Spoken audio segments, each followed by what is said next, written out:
Hello दोस्तों, कैसे हैं आप सभी।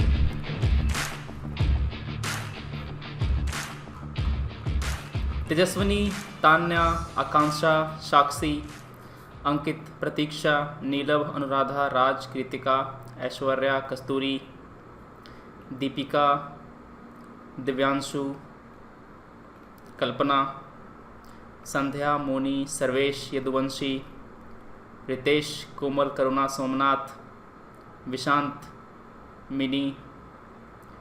सोमनाथ काम हो गया उसका। कृष्णा, आशीष, नज़ीम, रीना, मिनी।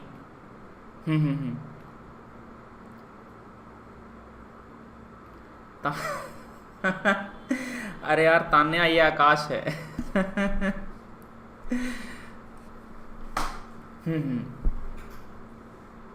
ठीक है, कोई बात नहीं, बढ़िया। चलिए, तो हम आज क्या पढ़ेंगे। आज हम पढ़ेंगे जो यूनियन है और इसकी टेरेटरी है उसके बारे में। उम्मीद है आपको आवाज़ साफ आ रही होगी और वीडियो साफ आ रहा होगा। सब कुछ क्लियर है और आपकी पॉकेट एम्प्टी। अरे यार एकदम। मेरी बहन एक है, मेरी एक बहन है और मेरे जो मामा जी हैं उनकी बेटियां हैं। 2 मामा जी हैं, तो 3 बहन ऐसे। एक क्लास 8, क्लास 9, क्लास 10th। बड़े समझ जाते हैं, बच्चे नहीं समझते। तो आज जेब खाली हो गई।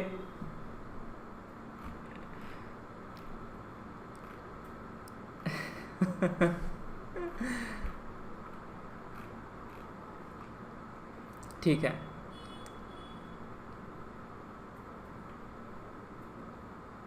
तान्या को मैंने कहा था नाम रीनेम कर लो। वैम्पायर से सीखो नाम चेंज करना। ठीक है, बढ़िया। जो लोग नए जुड़े हैं, टेलीग्राम का मैंने जो चैनल पर पिन कर दिया है उसको आप ज्वाइन कर सकते हैं। मेरे सारे वीडियोस आपको वहां पर अवेलेबल हो जाएंगे। ठीक है, हाँ।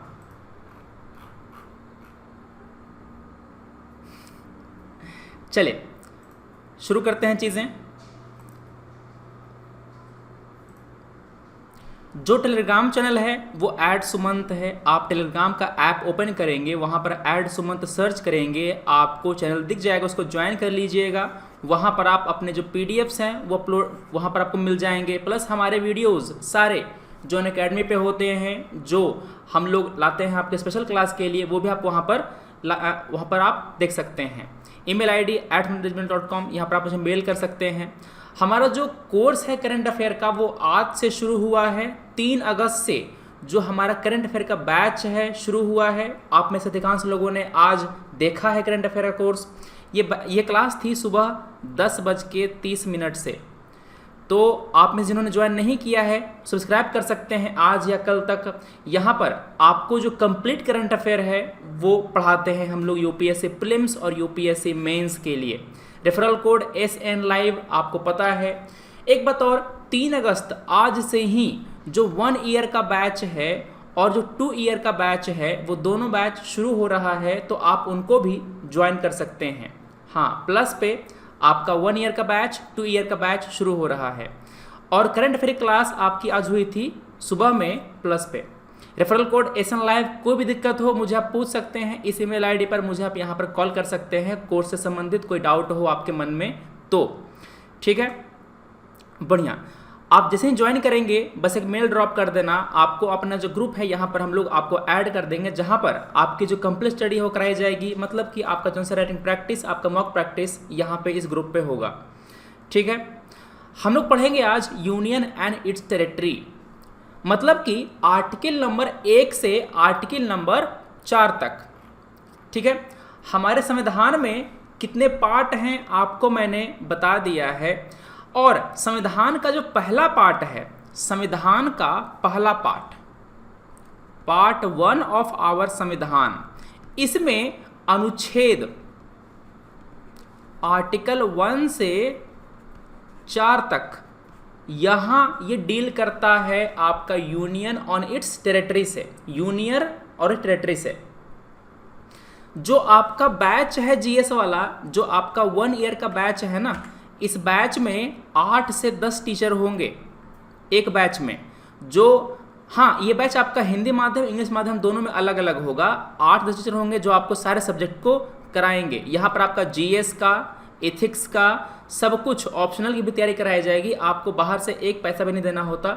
2 साल तक एक पैसा यहाँ पर खर्च नहीं करना है अगर आप ज्वाइन करते हैं 2 साल का तो। ठीक है, तो यहाँ पर आपका जो आर्टिकल 1 है क्या बोलता है? आर्टिकल 1 हमारे देश का नाम क्या है ये बताता है और हमारे देश का नेचर क्या है ये बताता है। ठीक है, पहला देश का नाम बताता है, क्या कहता है? India, that is Bharat. Article 1 क्या कहता है? आर्टिकल 1 क्या बोलता है? इंडिया,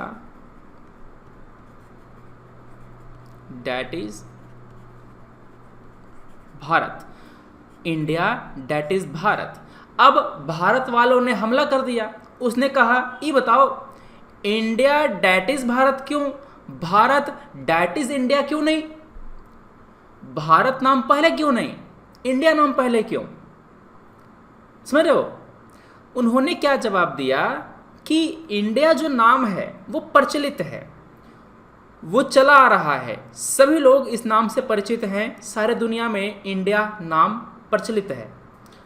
कई सारे कारण दिए गए थे कि हम इंडिया ही पहले क्यों रखें, भारत बाद में क्यों। क्लियर है? इसीलिए इंडिया यहां पर पहले रखा गया। क्लियर है? क्या कहता है? Is a union of a state, union of states. ठीक है, हमारे संविधान में फेडरेशन का जिक्र नहीं है, हमारे संविधान में फेडरेशन का जिक्र नहीं है, फेडरेशन का जिक्र नहीं है। यूनियन का मतलब क्या है? यूनियन का मतलब क्या है? यहां पर सबसे बड़ी बात, यहां पर ये एक खास बात हमारे संविधान में है कि जो राज्य हैं उनका और हमारे जो यूनियन टेरिटरीज हैं, दूसरे टेरिटरीज हैं, सबको मिला करके इंडिया कंस्टिट्यूट करता है। ठीक है, हमने फेडरेशन ऑफ इंडिया की जगह यूनियन ऑफ इंडिया ही क्यों लिखा? ठीक है, ध्यान सुनिएगा, फेडरेशन की जगह पर, फेडरेशन के जगह यूनियन क्यों लिखा? 2 कारण थे, इसके 2 कारण थे। ठीक है,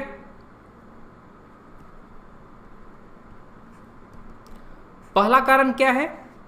पहला कारण क्या है? पहला कारण यह है कि इंडिया का जो फेडरेशन है वो किसी एग्रीमेंट का परिणाम नहीं है।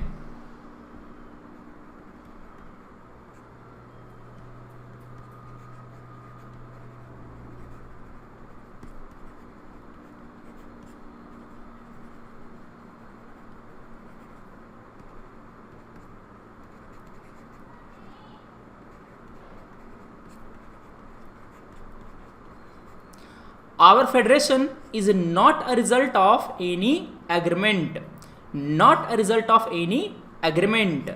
हमारा नहीं है, यूएसए का है। क्या यूएसए का है? यूएसए के सारे राज्य जो है ना एग्रीमेंट साइन करके, यूएसए के सारे राज्य एग्रीमेंट साइन करके साथ में आए थे और फेडरेशन वहां पर बनाया था। समझ के बात? हमारे यहाँ ऐसा नहीं है, हमारे यहाँ ऐसा नहीं है। हमारे यहाँ राज्य बनाया गया है एडमिनिस्ट्रेटिव ईजनेस के लिए। समझ के बात? मतलब कि पूरा देश शासन करने में मुश्किल होगा, इसीलिए प्रशासनिक सुविधा के लिए हमारे देश को अलग अलग यूनिट में तोड़ा गया है, जिसको राज्य कहते हैं। समझ गए बात? क्या कहते हैं? ये जो यूनिट हैं वो एग्रीमेंट के जरिए शामिल नहीं हुए हैं। अब कहेंगे सर जो ट्रीटी ऑफ एक्सेशन था वो तो साइन किए थे, याद है? अगर आपने पोस्ट इंडिपेंडेंस पढ़ा होगा तो कई सारे रजवाड़ों ने, है ना, जो आपका इंस्ट्रूमेंट ऑफ एक्सेशन है साइन किया था। बाद में हुआ क्या था कि सभी रजवाड़ों को मिला करके एक कर दिया गया था। आप जब पढ़ेंगे कंसोलिडेशन ऑफ इंडियन टेरिटरी पढ़ेंगे यहाँ पर पोस्ट इंडिपेंडेंस इंडिया में, तो वहाँ पर सब बातें पढ़ेंगे कि कैसे प्राइवी पर्स खत्म हुआ, किस तरह से जो यूनियन है वो बनाए गए थे भारतीय जो हमारा राज्य है उसमें, गणराज्य में। समझ गए बात? ठीक है, तो हमारा जो ये फेडरेशन है वो किसी भी एग्रीमेंट का पार्ट नहीं है। दूसरा, राज्यों को सीड करने का अधिकार नहीं है। States do not have right to secede, SECD, ठीक है, right to secede from the federation. क्या आपको पता है कि यूएसए में पहले क्या था? यूएसए की पहली हालत ये थी कि USA was a destructible union,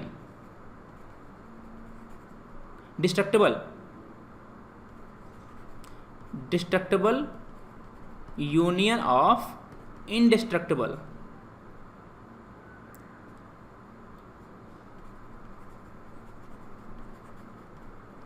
indestructible states, मतलब कि यूएसए का जो यूनियन है वो डिस्ट्रक्ट हो सकता था, मगर जो राज्य हैं उनकी बाउंड्री आप चेंज नहीं कर सकते थे, उनकी बाउंड्री आप डिस्ट्रक्ट नहीं कर सकते थे।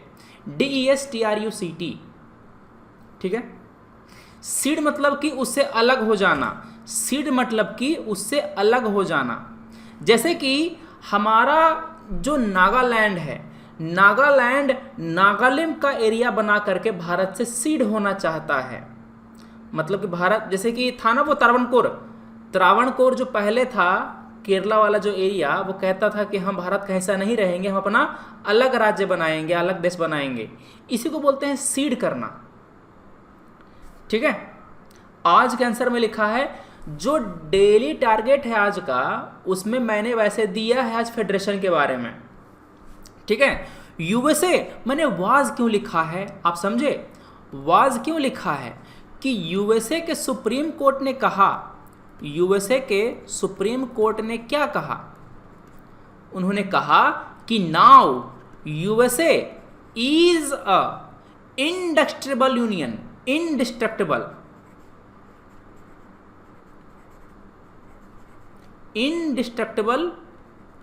यूनियन। सर डिस्ट्रक्टिबल क्यों था? क्योंकि अगर राज्यों ने एग्रीमेंट तोड़ दिया तो यूनियन टूट जाएगा। राज्यों ने अगर यूनियन तोड़ दिया तो टूट जाएगा, एग्रीमेंट करके आए थे ना राज्य। अमेरिका के राज्य एग्रीमेंट साइन किए और यूनाइटेड स्टेट्स ऑफ अमेरिका का निर्माण किए। अगर एग्रीमेंट से वापस खींच जाएं तो टूट जाएगा यूनियन। सुप्रीम कोर्ट ने वहां का ये कह दिया कि ये यूनियन इंडिस्ट्रक्टिबल है, अब आप बाहर नहीं जा सकते, अब आप यूनियन से बाहर नहीं निकल सकते। तो USA now is a indestructible union of indestructible state, indestructible states. मगर भारत में क्या है? भारत में जो पहले था वही अभी भी है। India is a indestructible union. Bharat में यूनियन टूट नहीं सकता। इंडिस्ट्रक्टिबल यूनियन ऑफ डिस्ट्रक्टिबल, मतलब कि हम राज्य को तोड़ सकते हैं, राज्य को तोड़ सकते हैं। समझ गए? हाँ जी। क्यों? आप शेड्यूल 1 में अमेंडमेंट कर सकते हैं। पता है ना शेड्यूल 1 में क्या है लिखा हुआ? शेड्यूल 1 में लिखा हुआ है राज्य, टेरिटरी और उनका एक्सटेंट, बाउंड्रीज। बहुत अच्छे, ठीक है। तो यहाँ पर आप, और उसके लिए भी आपको अनुच्छेद 368 के अंतर्गत नहीं करना है अमेंडमेंट। ध्यान से सुनिएगा, अगर आप राज्य का हुलिया बदलते हैं, अगर आप राज्य का हुलिया बदलते हैं, उसका नाम चेंज करते हैं, उसका बाउंड्री चेंज करते हैं, मर्ज करते हैं, तोड़ते हैं, डिवाइड करते हैं, तो ये सारा जो आपका चेंज है वो आपका 368 के अधीन नहीं आएगा। क्या आएगा? इसके अधीन नहीं आएगा, क्योंकि ये सारे काम सिंपल मेजॉरिटी से हो रहा है, सिंपल मेजॉरिटी से हो रहा है। समझ गए बात? आर्टिकल 368 कहता है यार तुम बहुत आसानी से हो जा रहे हो सिंपल मेजॉरिटी से, तुम हमारे लायक हो ही नहीं। जो अमेंडमेंट स्पेशल मेजॉरिटी से होगा, जो अमेंडमेंट स्पेशल मेजॉरिटी से या special majority and ratification by half of the state, केवल यही आपका 368 के अंतर्गत आएगा। समझ गए? कोई दिक्कत है? बढ़िया। हाँ, कोई डाउट हो, कुछ बात पूछनी हो तो बताइएगा।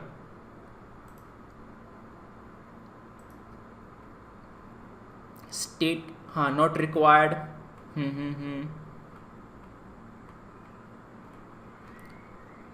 ठीक है, ठीक है। कोई भी डाउट हो आप क्वेश्चन में पूछ सकते हैं, सब बढ़िया। अथर्व सर फिर से समझाओ ना। नीलव सर रिपीट प्लीज। क्यों, क्या हो गया? क्यों रिपीट करने की जरूरत पड़ रही? कहाँ पर समझ में नहीं आया? कहाँ पर समझ में नहीं आया जरा मुझे बताना, कहाँ पर छूटा? अच्छा देखो, जो अमेंडमेंट संविधान में, जो अमेंडमेंट स्पेशल मेजॉरिटी से होगा, स्पेशल मेजॉरिटी से या special plus ratification by half of the state, इसको हम आर्टिकल 368 के अंतर्गत अमेंडमेंट मानेंगे। समझ गए आप? क्लियर है? मगर जो सिंपल अमेंडमेंट हो जाएगा, जो सिंपल मेजॉरिटी से हो जाएगा, उसको अमेंडमेंट 368 के अधीन नहीं मानेंगे। ये सब लिखते चलना है क्या? तो क्यों आपको क्यों लग रहा है कि मैं यहाँ पर अपना इंक बर्बाद कर रहा हूँ? वैसे ये इंक नहीं है, मगर मेहनत लग रही है मुझे लिखने में। हमारे जो कई सारे दोस्त हैं पहले अटेम्प्ट वाले, उनको नहीं पता कि कैसे लिखना है, इसीलिए लिखवाना पड़ता है उनको, सामने दिखा करके, हाँ देखो ऐसे लिखना है बाबू। समझ गए? हाँ, लिखने वाले लिख रहे हैं, कोई दिक्कत की बात नहीं है। इंतजार मत कीजिए बोलने का कि हाँ लिखो। वैसे हमारी क्लास होती ही है नोट्स मेकिंग के साथ। आप जब लिख लोगे ना एक बार, आपको बातें याद हो जाएंगी, कुछ करने की जरूरत नहीं पड़ेगी आपको। ठीक है, समझ गए यहाँ तक के? तो आपने आर्टिकल 1 पढ़ लिया, आर्टिकल 1 पढ़ लिया। आर्टिकल 1 में क्या कहता है? जो फेडरेशन है, it is not the result of agreement. Second क्या बोलता है? स्टेट के पास सीड करने का कोई भी अधिकार नहीं है। बढ़िया। आर्टिकल 1 के अनुसार जो टेरिटरी ऑफ इंडिया है वो 3 भागों में डिवाइडेड है। आर्टिकल 1 के अनुसार, आर्टिकल 1 के अनुसार जो टेरिटरी ऑफ इंडिया जो है वो 3 भागों में विभाजित है, 3 भागों में बटा हुआ है। कौन कौन सा? पहला, territories of the state, territories of the राज्य स्टेट, दूसरा केंद्र शासित प्रदेश, तीसरा वैसी टेरिटरी जो हम एक्वायर करते हैं, territories that may be acquired by government of India, that may be acquired by the government of India at any time। मान लो झुंझला करके मोदी जी ने हमला कर दिया पाकिस्तान पर, लाहौर तक चढ़ गए, तो एरिया जो उनका है अपने कब्जे में आ जाएगा, एक्वायर ही कर लिया, तो वो आपका टेरिटरी ऑफ इंडिया के अंतर्गत आएगा। समझ गए बात? दो टर्म होता है, एक होता है यूनियन ऑफ इंडिया, दूसरा है टेरिटरी ऑफ इंडिया। ध्यान सुनिएगा, दो टर्म है, पहला क्या है टेरिटरी ऑफ इंडिया, दूसरा है union of India. Union of India, ठीक है। इसमें क्या आता है? इसमें केवल राज्य आता है, लिख लो इसको, इसमें केवल स्टेट्स आएगा। मगर आपका जो टेरिटरी आया, पिछले पर जाते हैं, रुक जाओ, पिछले पर जाएंगे। टेरिटरी ऑफ इंडिया में क्या आएगा? इसमें क्या आएगा? इसमें राज्य आएगा, दूसरा यूटी आएगा, इतना ही आएगा क्या? इतना ही है ना।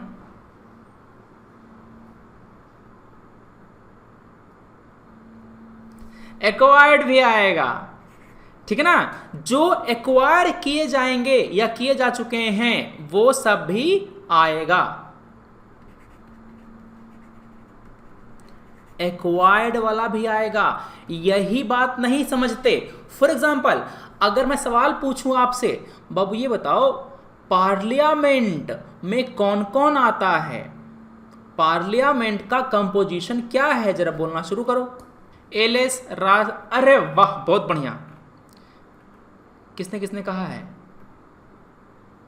सिद्धार्थ जैन बहुत अच्छे, निशांत बहुत बढ़िया, यश प्रकाश बहुत अच्छे, पीयूष, दीपक, मिनी, हाँ भानु, ठीक है बहुत अच्छे, अंकित, पीके, सही है। सर ब्लैक बोर्ड ब्लैंक है, कुछ दिख नहीं रहा, क्या बात कर रहा है? अरे ऐसे कैसे? ठीक है, तो यहां पर आपका जो संसद होता है ना, संसद जो होता है, इसमें क्या होता है? लोकसभा, राज्यसभा और राष्ट्रपति। समझे? ये Rashtrapati is integral part of the Parliament. Rashtrapati is the integral part of the Parliament. ठीक है, बढ़िया, समझ गए बात? चलो, तो यहाँ क्या पढ़ रहे थे? यहाँ पढ़ रहे थे हम लोग जो टेरिटरी ऑफ इंडिया हो गया, यूनियन ऑफ इंडिया हो गया, हम लोग पढ़ रहे थे यहाँ पर कि 3 जो आपके क्षेत्र हैं टेरिटरी ऑफ इंडिया में आर्टिकल 1 के अनुसार। ठीक है, जो राज्यों के और यूटी के नाम हैं वो कहाँ लिखे गए हैं? शेड्यूल 1 में। कहाँ लिखे गए हैं बाबू?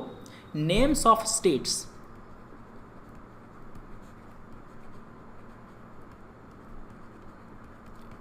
states and UTs and their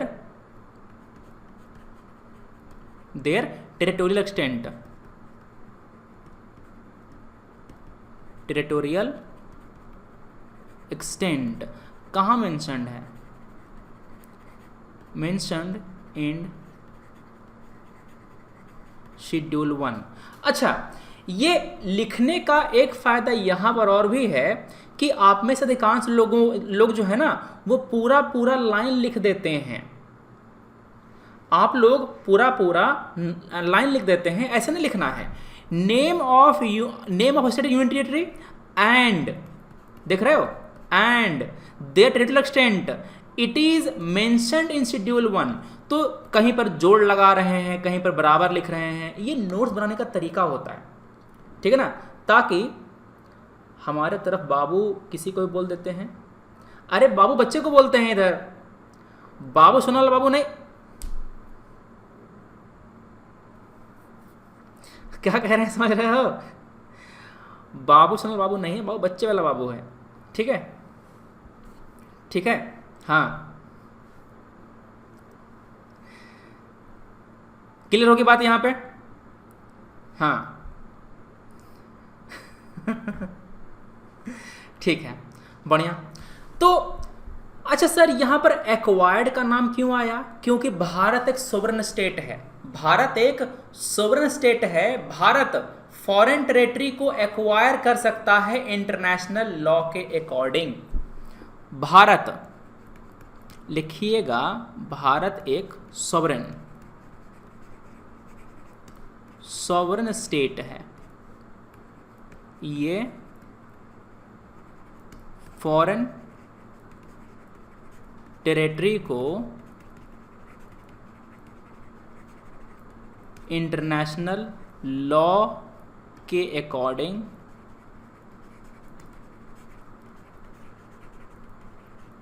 acquire कर सकता है। क्या कर सकता है? एक्वायर कर सकता है, ठीक है। सर मैं लिख तो लेती हूं मगर समझ नहीं आता, ठीक है। ये क्या बात हुई?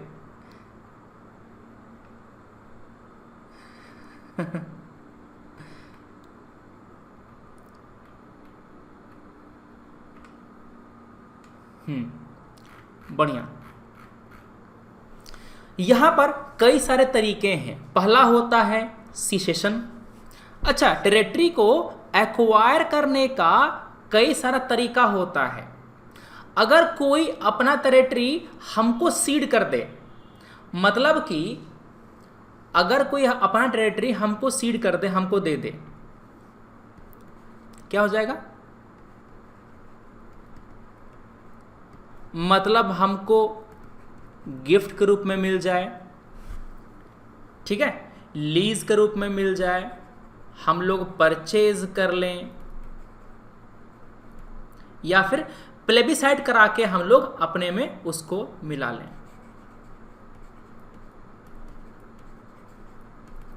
जैसे कि परचेज किया था किसने? परचेज किया था अमेरिका ने। अलास्का का जो रीजन है, अलास्का का जो रीजन है वो अमेरिका ने रशिया से परचेज किया था, ठीक है। हाँ,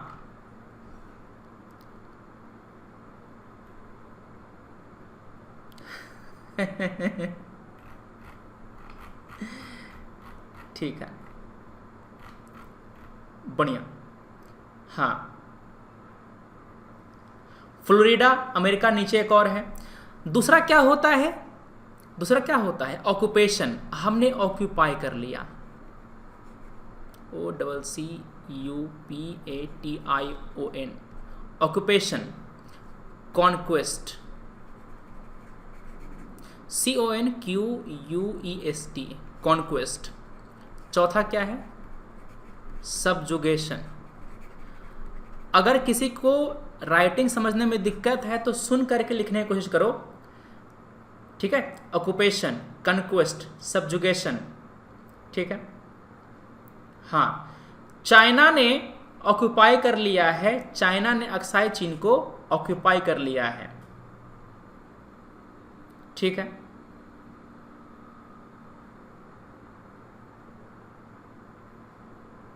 हाँ, ठीक है। सर भारत ने कौन कौन सी टेरिटरी ऑक्यूपाई करी है विदेशियों की? टेरिटरी विदेशियों की नहीं थी, टेरिटरी हमारी ही थी, बस उस पर दूसरे यूरोपियन का कब्जा था, ठीक है ना। दादर नगर हवेली, गोवा, दमन और दीव, पांडिचेरी, सिक्किम, रजवाड़े थे सिक्किम वगैरह, है ना। गोवा किसके अधीन था? पुर्तगालियों के अधीन था तो हमारा ही, पुर्तगालियों का थोड़े था, समझे क्या कह रहा हूं? अरे अपना ही चीज वापस ले लिया तो क्या ये ऑक्यूपेशन कॉन्क्वेस्ट हुआ क्या? नहीं। हाँ, अगर अगर अब लाहौर तक ले लेते हैं तो कहेंगे कि हाँ वो अपना नहीं है अब, है ना? समझ गए बात? सर तो इतना हाय तौबा क्यों होती है ऑक्युपाई कर लिया, क्योंकि ये तो लॉ के अकॉर्डिंग हुआ है। समझे नहीं? देखो हम लोग क्यों कहते हैं कि हमने ऑक्युपाई किया है दादर नगर हवेली गोवा सबको, क्योंकि कुछ कहने के लिए रहे तो हमारे पास कि हमने भी किसी को ऑक्युपाई किया है। ये थोड़ी कि सबने हमारा ही सब छीन लिया। समझ रहे हो? कहने को तो होगा था हमारा ही। समझ रहे हो? हाँ, पीओके को अगर हमने ले लिया तो ऑक्युपाई होगा नहीं।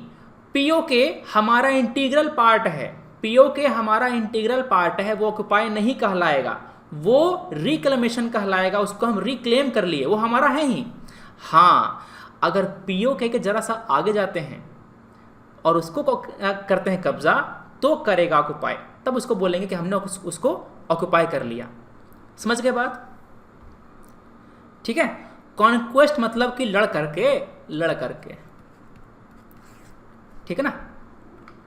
एक बात और समझो, हुआ क्या था नवंबर 2019 में। अच्छा, मैं पहले भी कहता आ रहा हूं आपको, ये जो क्लास है ना, ये केवल लक्ष्मी की नहीं है। क्लास केवल लक्ष्मी की नहीं है, यहां पर हम लोग करंट भी ऐड करेंगे, पॉलिटी वाला। फॉर एग्जाम्पल नवंबर 2019 में किया क्या गया था?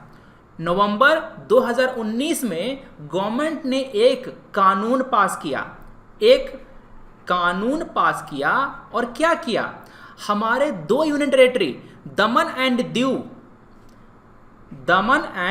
दीव, डिमांड ड्राफ्ट नहीं है ये डिमांड ड्राफ्ट नहीं है, दमन एंड दीव है। इसको और दादर नगर हवेली, इन दोनों यूटी को मिला करके एक ही यूटी बना दिया, एक ही आपका यूनियन टेरेटरी बना दिया। Dadar and Nagar Haveli and Daman and Diu, Dadar and Nagar Haveli and Daman and Diu. नाम वही है, नाम कंबाइन कर दिया है, कोई नया नाम नहीं रखा है, दोनों का नाम ही कंबाइन कर दिया और एरिया भी दोनों का मर्ज कर दिया। समझ गए बात? तो अब कितने हैं? अब भारत में 28 राज्य हैं। भारत में अब थोड़ा सा फैक्ट लिखो यहां पर, थोड़ा सा यहां पर फैक्ट लिखिएगा। भारत में अब 28 राज्य और 8 यूटीज हैं। अगर कोई पुराना होगा ना, उसको बोलोगे तो क्या बोलेगा? सर पहले 7 को यूटी था, कश्मीर को 2 भाग में बांट दिए, 2 को और बढ़ गया, 9 यूटी। अरे 9 यूटी तो था, मगर दमन दीव और दादर को एक कर दिया ना, तो एक कम ही तो हो गया, तो 8 यूटी हो गया। समझे बात? तो 8 यूटी अब हैं और 28 को राज्य है। क्लियर है? अब लिखो यहां पर क्या बोलते हैं, एरिया के मुताबिक, एरिया क्षेत्रफल के मुताबिक सबसे छोटा कौन सा है?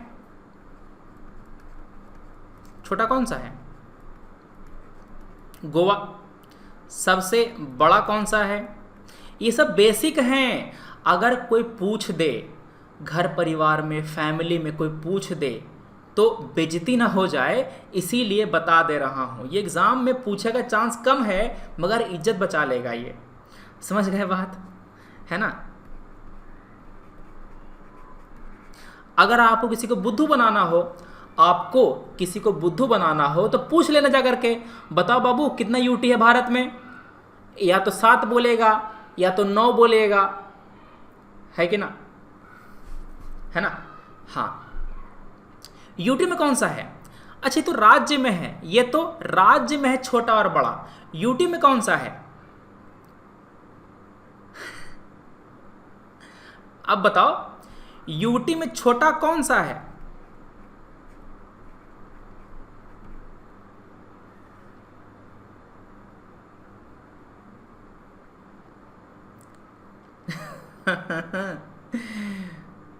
प्रियंका बहुत अच्छे। लक्षद्वीप सनी बहुत अच्छे। सबसे छोटा लक्षद्वीप, क्या आपको पता है कि लक्षद्वीप कोरल आइलैंड है? क्या है? कोरल आइलैंड है, कोरल। सबसे बड़ा यूटी कौन सा है एरिया वाइज? सबसे बड़ा यूटी कौन सा है एरिया वाइज? लद्दाख। लद्दाख सबसे बड़ा यूटी है। मजा आया? अब आ जाओ क्षेत्रफल वाइज। अब आ जाओ क्षेत्रफल वाइज, एरिया, जनसंख्या वाइज।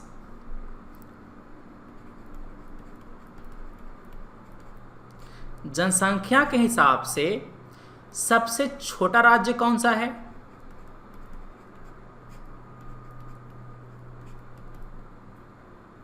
अरे राज्य पूछ रहा हूं।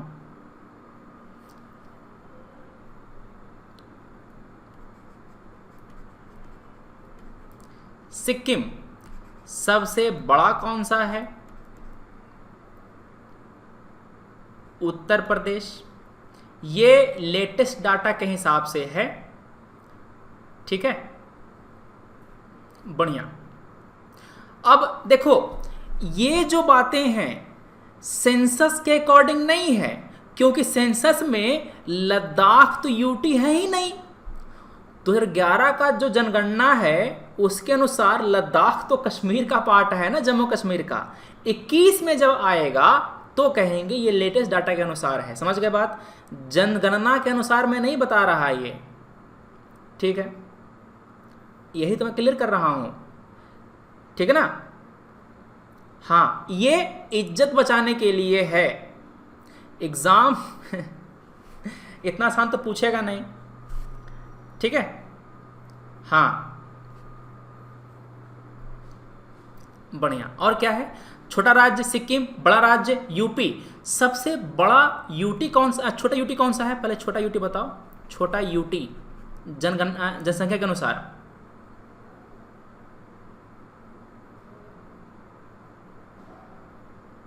दोनों में सेम, लक्षद्वीप।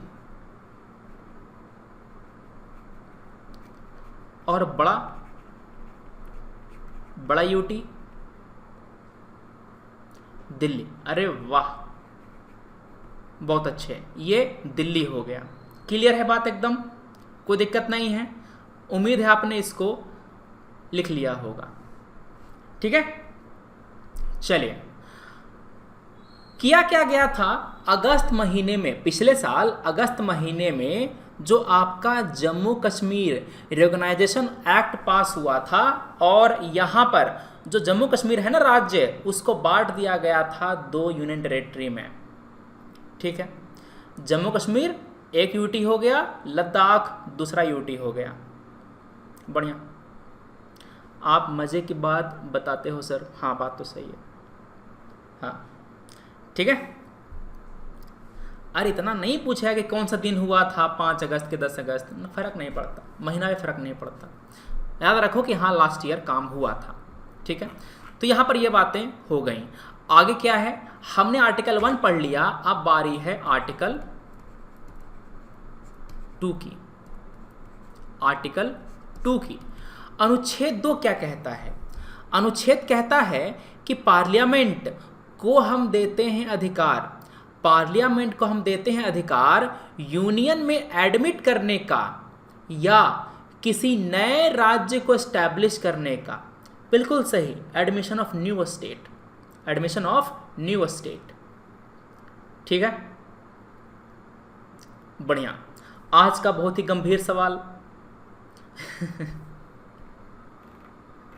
वही मैं देख रहा था, अर्पिता यादव कुछ पूछ रही है और कल्पना उसको हवा दे रही है। बताओ सर बताओ हम तो पूछेंगे नहीं हाँ, काफ़ी आसानी पड़ती है।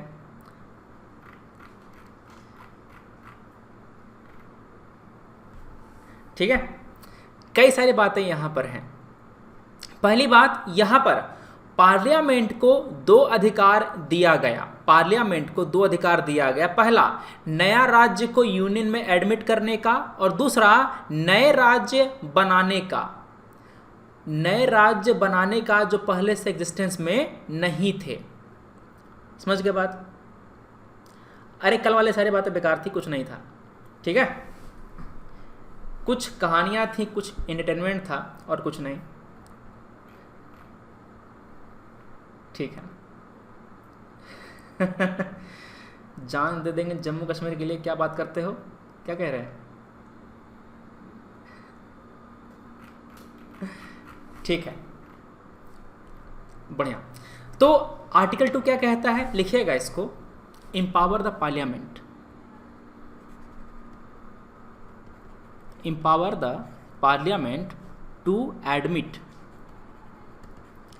into the union,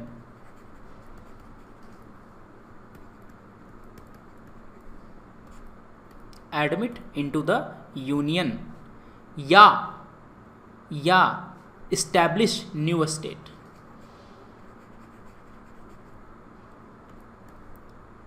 या establish new state, ठीक है। एडमिट कर लो या स्टैब्लिश कर लो। एडमिट करोगे तो क्या होगा, वो राज्य पहले से बना होगा, पहले से बना होगा। अगर आप स्टैब्लिश करेंगे मतलब क्या, आप नया नया राज्य, बारिश हो रही इधर, शुरू हुई बहुत तेज, नया राज्य बनाएंगे, ठीक है, नया राज्य बनाएंगे, ठीक है। ये पार्लियामेंट को देता है अधिकार, गवर्नमेंट ऑफ इंडिया को नहीं देता, राष्ट्रपति को नहीं देता, पार्लियामेंट को अधिकार देता है। समझ गए बात? हाँ। आर्टिकल 3 क्या कहता है? आर्टिकल 3 कहता है कि आप राज्य का हुलिया बदल सकते हैं। आप जो एग्जिस्टिंग राज्य है, हाँ, अनुच्छेद 3 क्या कहता है? फॉर्मेशन और चेंज, फॉर्मेशन और change in the existing state, existing state, ठीक है। यहां पर आपका जो इंटरनल रीएडजस्टमेंट होगा, इंटरनल रीएडजस्टमेंट मतलब कि रीएडजस्टमेंट, अंदर का, अंदरूनी, वो करेंगे हम लोग, ठीक है। आर्टिकल एंड सेक्शन का डिफरेंस क्या होता है सर? सेक्शन आपके लॉ में होता है, ध्यान सुनिएगा, सेक्शन आपके लॉ में होता है, आर्टिकल आपके संविधान में होता है, ठीक है। जैसे कि आरटीआई का सेक्शन 8, समझ गए बात? सर यार खराब नेटवर्क एक वजह से आगे क्लास नहीं कर पाया, क्लास बीच में अटक गई थी। मैं कहता था इसे नेट बचा के रखो, मैंने एक को सुझाव दिया, वो ठीक है। हाँ,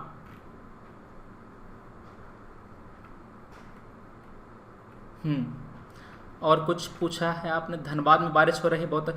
धनबाद तो काफ़ी नज़दीक है गया से, गया से केवल 6 घंटे के रास्ते पर धनबाद है, और केवल एक ही स्टॉपेज है। गया से जो ट्रेन खुलती है धनबाद में ही जाकर रुकती है, इधर, ठीक है। जैसे कि इस जो रूट है, मैंने जर्नी की है काफ़ी ज़्यादा, गया मुगल सराय फिर बनारस, या गया मुगल सराय इलाहाबाद, तो ये मेरा इधर का रूट था। मगर आप पीछे जाएंगे तो क्या मिलेगा? फॉर एग्जांपल देखो, ये है आपका गया, ठीक है। इधर जाएंगे यहाँ पर मुगल सराय कहते हैं इसको, जिसका नया नाम है दीनदयाल उपाध्याय जंक्शन। ठीक है, गया से मुगल सराय 3 घंटे का रास्ता। मुगल सराय से फिर आप इलाहाबाद जाएंगे। मैंने यहाँ इलाहाबाद में 4 साल गुजारे हैं अपने। ठीक है, 2010 से 2014। ठीक है, गया के जब पीछे जाएंगे यहाँ पे तो आपको यहाँ पर मिलता है धनबाद। ऐसे जैसे गया साउथ में है ना, साउथ बिहार में गया है, गया साउथ बिहार में है। ठीक है, ये काफ़ी ऊंचे स्थान पर है। यहाँ पर बाढ़ वगैरह का थोड़े से कम, यहाँ पर नहीं आती बाढ़ वगैरह। चूंकि ये ऊंचा स्थान पर है, गर्मी खूब पड़ती है, गर्मी खूब पड़ती है, बहुत तेज गर्मी पड़ती है गर्मी में, धुआंधार एकदम। ठीक है, कभी आइए सर धनबाद। धनबाद में कौन है जी? वासेपुर कितना दूर है? वासेपुर बगल में ही है ना? ठीक है,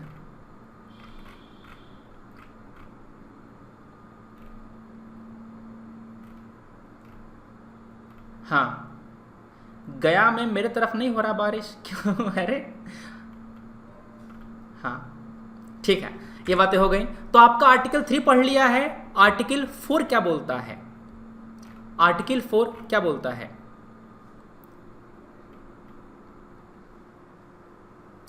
आर्टिकल 4 कहता है कि जो लॉ बनाए जाएंगे राज्यों को बनाने के लिए या उसको एडमिट करने के लिए, ठीक है, वो 368 के अंतर्गत नहीं माने जाएंगे। ये कहता है ना आर्टिकल 4 क्या कहता है? आर्टिकल नंबर 4 क्या कहता है?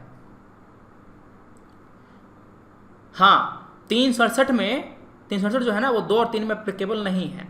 आर्टिकल 4 ये कहता है, आर्टिकल 4 खुले खुले कह देता है कि हम जो राज्य इनकारपोरेट कर रहे हैं, स्टैब्लिश कर रहे हैं, उसको बनाने के लिए जो अमेंडमेंट होगा उसको हम 368 के अधीन नहीं मानेंगे, इसको इसके अधीन नहीं मानेंगे। कई सारी बातें और हैं जो डिस्कस करनी है हमको। हमने आज केवल मोटा मोटी 4 जो आपके अनुच्छेद हैं वो पढ़े हैं। हमने 4 अनुच्छेद हैं वो पढ़े हैं। बहुत सारी बातें हमारी अभी बाकी हैं। ठीक है, इसको डिटेल में डिस्कस करेंगे। हमारा जो यूटीज़ वगैरह है उन सबको देखेंगे। जैसे कि बांग्लादेश है, हमने टेरिटरी कैसे एक्सचेंज करी थी उसके बारे में पढ़ना है। फिर जो राज्यों का और यूटी का एवोल्यूशन कैसे हुआ, थोड़ा फैक्चुअल होता है, पढ़ लेंगे थोड़ा सा, बाकी आपको बता देंगे कैसे पढ़ना है।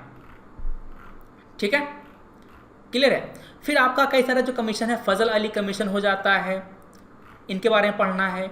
कैसे रिओर्गनाइज किया गया, महाराष्ट्र से गुजरात कैसे बना, दादर नगर हवेली, दमन दीव, पौंडीचेरी, नागालैंड, हिमाचल, ये सब राज्य कैसे बने। सिक्किम का अपना पूरा कहानी है ना, चोगयाल वाला।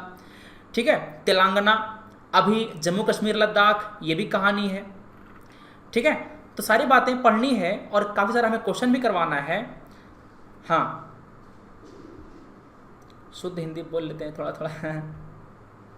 ठीक है, आपको जो टारगेट डेली दिया जाता है आप उसको फॉलो करेंगे। बढ़िया। करंट की क्लास कल होगी। हाँ, कल क्लास होगी। कल से क्लास 12 बजे वाली होगी। ठीक है, कल से क्लास 12 बजे वाली होगी और कल शायद क्लास आपकी 6 बजे वाली भी होनी चाहिए। कल सेम, हाँ, कल क्लास 6 बजे वाले भी होगी। मंडे से फ्राइडे ये दोनों क्लासेस होंगी, 12 बजे और 6 बजे दोनों, और 8 बजे तो होती ही हैं। और अगर अभी थोड़ा सा दिक्कत है यार रात में क्लास लेने में, देखते हैं वापस अगर टाइम चेंज करना हो तो कर लेंगे, वापस 9 बजे ही कर लेंगे, सुबह वाला ज़्यादा सहूलियत रहता था, है ना। सुबह सुबह क्लास ख़त्म कर देते थे। आपका नेट सही चलता था, काफ़ी लोगों का जो नेट है सुबह सुबह सही चलता था, है ना।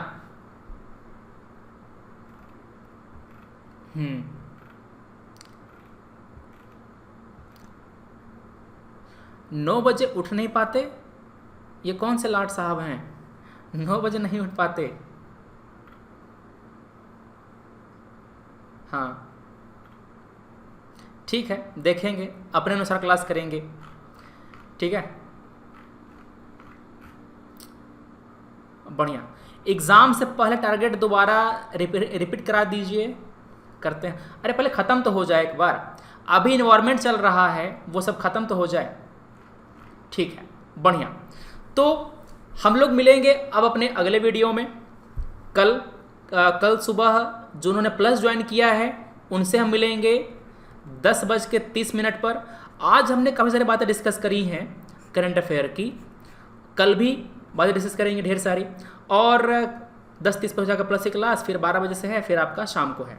ठीक है, मिलते हैं। जिन्हें ज्वाइन करना होगा आज या कल में ज्वाइन कर लेंगे। SN लाइव रेफरल कोड है, यहाँ पर फिर मुझे SMS कर देंगे, कॉल करना हो कर लेकर, मतलब कुछ पूछना हो तो, कोई डाउट हो तो। ठीक है, चलो मिलते हैं अपनी अगली क्लास में। ठीक है, कुछ पूछना है? नहीं, ठीक है। Thanks for watching, take care, जय हिंद।